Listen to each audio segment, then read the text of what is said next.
What is going on, guys, and welcome back to another video on Forza Horizon 4.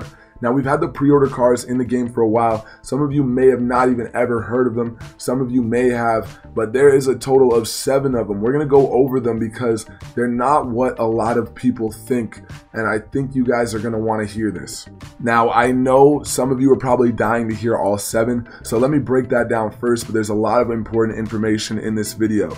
Starting off, we have the 2017 Aston Martin Db9, the 2017 Chevrolet Camaro ZL1, the 2017 Ford Focus RS, the 2018 McLaren 720S, the 2017 Mercedes AMG GTR, the 2017 Nissan GTR, the 2016 Porsche 911 GT3.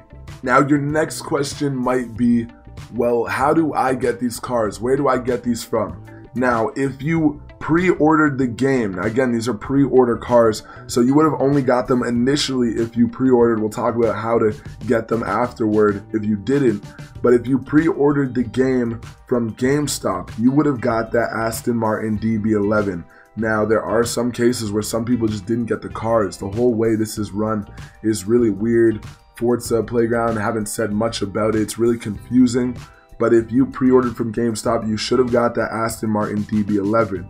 From Best Buy, you should have got the Chevrolet Camaro ZL1. If you pre-ordered digitally like I did, you should have gotten the McLaren 720S, but I didn't. I pre-ordered, I didn't get the car. I have it now because I was able to get it off the block, but I'll go over that later. If you pre-ordered off of Amazon, you would have got the Porsche 911 GT3 RS. Now, you might be saying, what about the Ford Focus RS, the Nissan GTR, and the Mercedes AMG GTR? No one knows where you had to pre-order from to get these cars. Literally nobody knows. I've been going through Reddit a ton and I can't find any information. If you guys have information, let me know in the comments. Now, there is a big misconception with these pre-order cars. They are not pre-tuned versions of the base cars. A lot of people think that these cars are not going to perform any better, and in fact the base cars, if you just upgrade them, are going to be just as good, if not better, than the pre-order cars. That could not be further from the truth.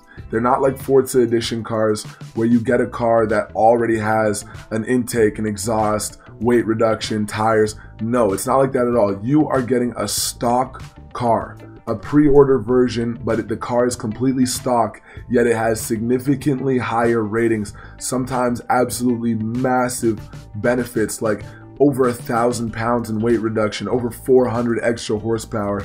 It is ridiculous, and sometimes you're even able to get extra upgrades on top of what you would be able to use on the base model. So to wrap it up, these pre-order cars are way better in almost every way over their base models. They will destroy the base models every single time they go up against each other, and they are very desirable cars. In fact, the McLaren 720S pre-order is believed to be the fastest car in the game, and I only say believed because some of the other cars are so rare we don't know if they're faster.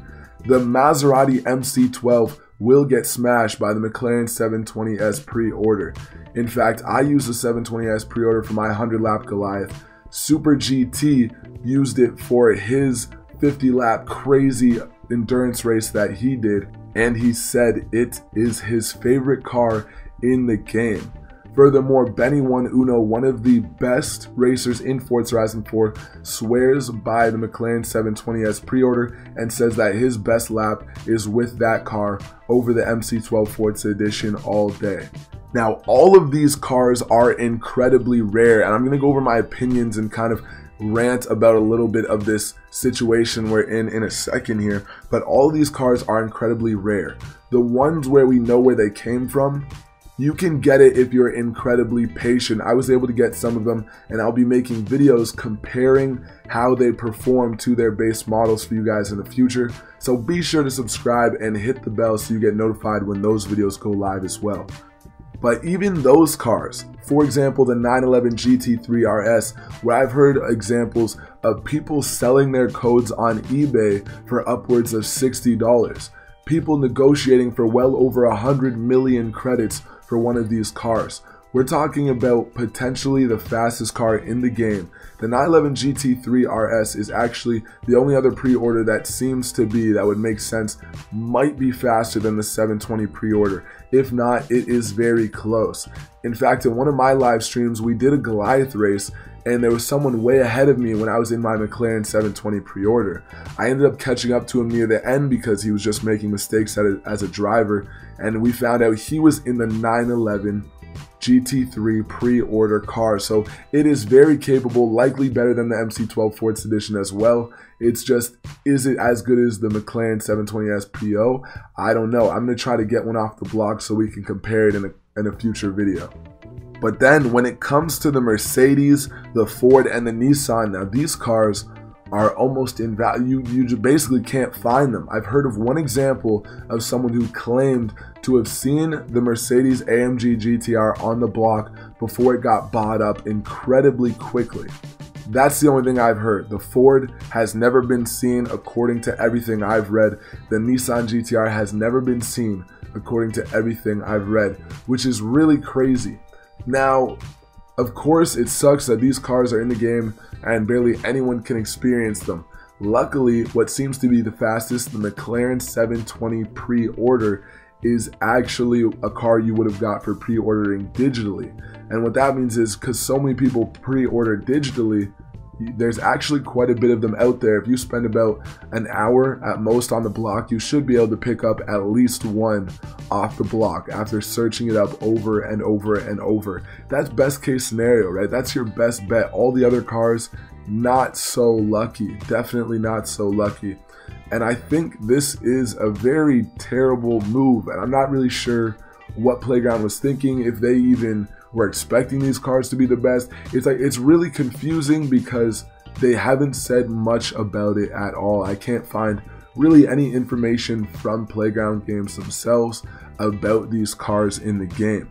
But I think nonetheless, most of us anyways will agree, putting any sort of DLC or exclusive car in the game and making it the best car in the game is never a good move. And I think as a lot of people become aware to this, a lot of people will be upset about it. Now, I think there's a pretty easy fix to this. I assume some people might be mad about it, but overall this would be better for the community as a whole. And that's including these cars on the Forza shop and allowing everyone the opportunity to purchase these incredibly overpowered vehicles, because the 911 GT3 as well as the McLaren 720 PO are necessary if you want to compete at the top of X Class. In a circuit race, you can get away without them, but point to points and Goliath, you are going to get slaughtered every single time if someone else has one of those cars against you. Let me know what you guys think in the comments, and more importantly, if you guys have any extra information, I would love to hear about it. Now, as this video is coming to a close, I'm going to let you guys see the base cars versus the pre-order cars in terms of their base stats. Now, I was able to find this by going to a custom event, and instead of choosing anything goes or something like that, hitting the right bumper, going all the way over to your cars that you can select. So for example, you could do a race with only one car available in that race. If you go over to those, you can actually see all of the cars in the game and their performance. So there I was able to compare the pre-order to the base models, and I think the crazy differences in weight and horsepower a lot of times will really shock you guys. Sometimes well over 1,000 pounds being taken out of these cars, and keep in mind, you have that car that's already 1,000 pounds lighter and you still have a ton of weight reduction upgrades available to you. The car is still stock and able to be upgraded even more. My McLaren 720S made it into X Class well before I upgraded the engine at all, which was absolutely astounding. With that being said, guys, I hope you enjoyed the video. Stay tuned for more videos breaking down these cars a little bit more in depth.